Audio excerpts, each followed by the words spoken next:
Greetings, Earthlings, aliens, and other miscellaneous life forms, and welcome to Planet Moonstar. I, of course, am MX Moonstar. Now, today, folks, I want to go over some tips and tricks for beginners in Hello Kitty Island Adventure.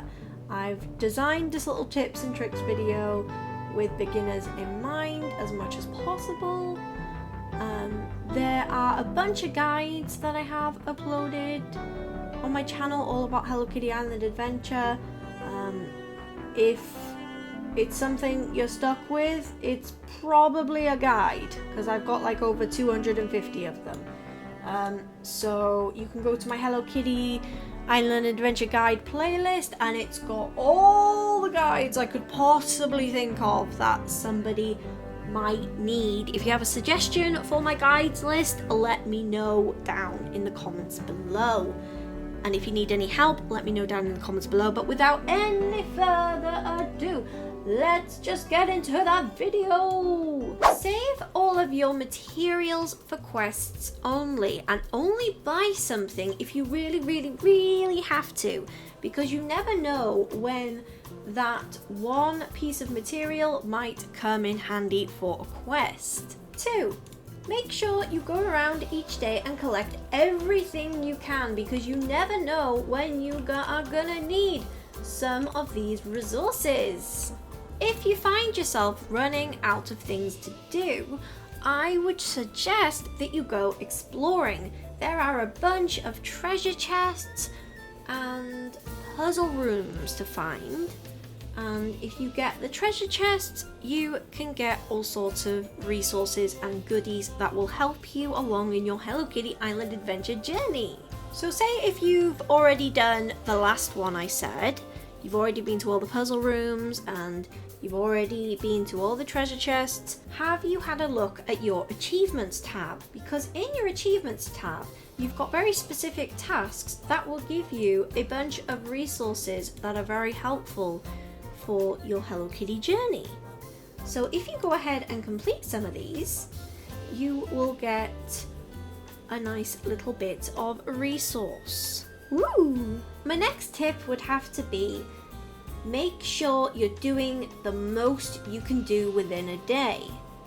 So make sure you're doing your daily quests, your weekly quests, and make sure if you're doing the main story quests that you try and get them done as soon as possible, because some of the story quests do require like waiting a day or so in between each quest, so make sure you can do the max amount of things you can do per day.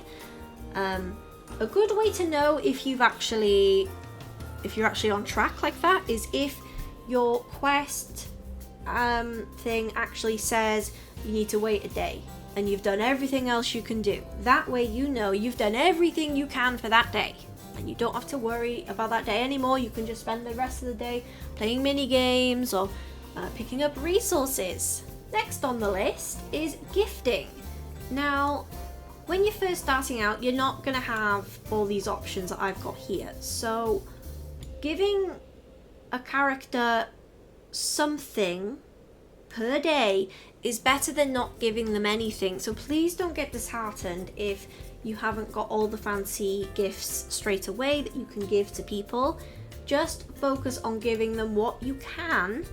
Then once you get a little bit later into the game, then you can start giving them better things. I actually have a lot of gift guides up if you would like to have a look and see what is the best thing to gift each character, beginner friendly all the way to late game. Now make sure you're using all your friendship bouquets, your friendship blossoms, and your island bouquets. You can only hold 3 of these items at one time, and if you log in on a day and you've got 3 of these and the gift for that day is a friendship bouquet, you're not going to be able to get another friendship bouquet until you've used at least 1 friendship bouquet and then go and talk to my Melody to get the other friendship bouquet. So make sure early game that you are using all the things that you can use, because it's going to be really useful for you. Next up,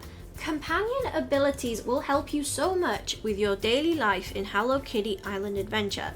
So, for instance, Hello Kitty's ability, Everyone's Friend, friendship grows 10% faster. So you bring her with you and you can go gift people and your friendship will go up a little bit more, which is really, really nice. And the cooking one is also really nice, especially when you're low on resources as well.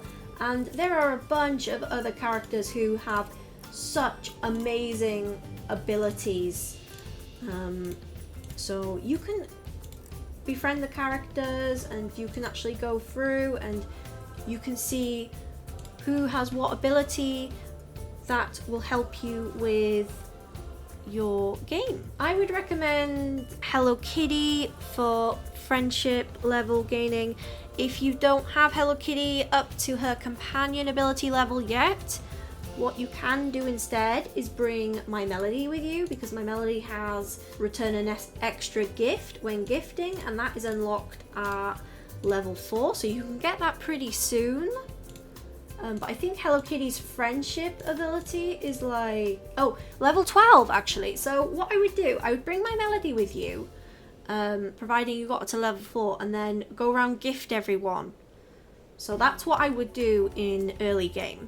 And also make sure you bring My Melody with you when you are repairing cabins, because she will also bring the cost down for you as well. And there are a bunch of other characters who have such amazing companion abilities. It's a really good idea to have a look at them and really study them and see how you can apply that to your playstyle. Did you know you can actually do so much exploring on the first day? Yeah, so all you need really is the flippers. So you have to get the resort gate open, and then you have to befriend Karopi, who has the flipper quest for you. And then once you have the flippers, you can go swimming pretty much anywhere around the island. You can also get a bunch of chests that are dotted around. The only thing you can't do is you can't go diving yet, because you need the snorkel from Karomi. But you can like go to Mount Hothead, you can meet Retzko, you can go to Gemstone Mountain, and you can meet Peckle. The only thing I would say is you will have to be a little bit creative when you're climbing in order to access the characters. But it is doable, I have done it before. You just have to let your stamina refill and then climb a little bit more, let your stamina refill, you know? Yeah. Did you know that there are a bunch of Gudetama on the island? Well, once you unlock the camera, you can actually go ahead and you can take a picture with the Gudetama, and there are Gudetama all over the place. I have a video where I go through them all. There's also a Top Hat Gudetama who comes out on a weekly basis, which I also make videos on every week, so if you want to watch that, stay subscribed, you know? But if you go to the sign after you've started snapping them, you'll be able to see how many Gudetama you've taken a picture of, which is really, really handy. And with this, you can actually get really cool rewards. Like, there are all sorts of things you can get. Like, I've got like a Gudetama hat that's like really, really, really cool. Do you know, folks, you could change the time of day. So if you have a bed item, it can be any sort of bed in any cabin, even a visitor cabin. Yes, you can use their beds. You can actually go ahead, you can click on the pillow sign, and you can actually pick from these options which time of day you want it to be. This can be really handy for multiple reasons, like catching fish, catching bugs. It can be really handy for some quests as well, where you've got to wait for night time. You know, it's just really convenient, really easy. There is also a character who does have the ability to change time as well. I believe that's Peckle. But when you're just starting out, you don't really have access to that yet. So I would highly recommend trying to get some sort of a bed item, and then you can change the time like that. Now, my next tip is how you actually go about playing the game yourself. Now, I would highly recommend a controller, because the controller helps a lot when you're trying to do island challenges. It also helps when you're doing the mini games as well.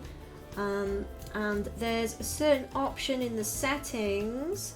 If we go to gameplay, you've got instant dialogue. So if you find that the dialogue boxes are like taking too long to show up, you can actually toggle this setting on and off.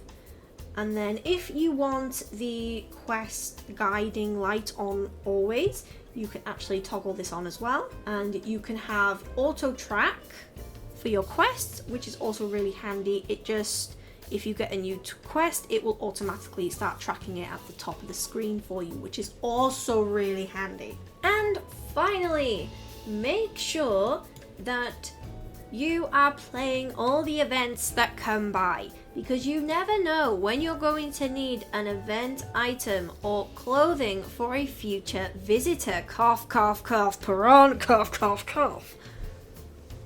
Okay, so that has been a little video about some tips and tricks for Hello Kitty Island Adventure. If you need any help, I do have a bunch of Hello Kitty Island Adventure guides up on my channel already, and you can also just ask me stuff in the comments if you want to. I'll reply to you as soon as I can. But yes, hopefully this video helps you. I have been MX Moonstar. You folks have been amazing, and ta-ta!